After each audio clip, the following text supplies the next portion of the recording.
చాలా బాధాకరం, దుఃఖం. తెలుగు చలనచిత్ర పరిశ్రమ కాదు, భారతీయ కళారంగం ఒక గొప్ప ధ్రువతారను కోల్పోయింది. కోటా బాబాయ్ మహోన్నత నటుడు. నాకు తెలిసి ఇండియాలోనే ఒక ఫైనెస్ట్ యాక్టర్ కోటా శ్రీనివాసరావు గారు.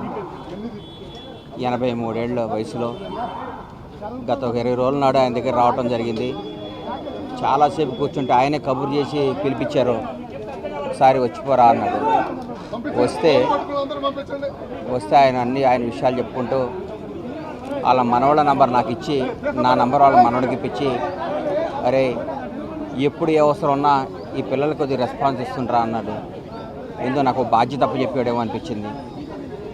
ఆ రోజు ఆయన కాలు, ఆయన పరిస్థితి చూసి చాలా దుఃఖపడ్డాను.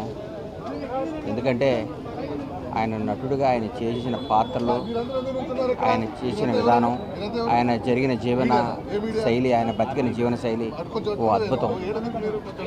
ఆయన కోల్పోవటం చాలా నష్టం. చాలా నష్టం జరిగింది కళామ తల్లికి.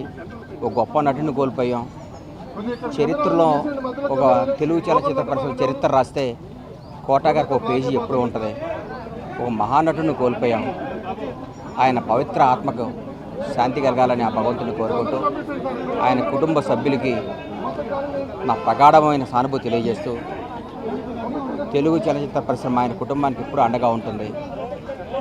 వాళ్ళ కుటుంబానికి మేమందరం ఇప్పుడు ఒక బిడ్డలాగా, ఒక ఆత్మీయులాగా నిలబడతాం.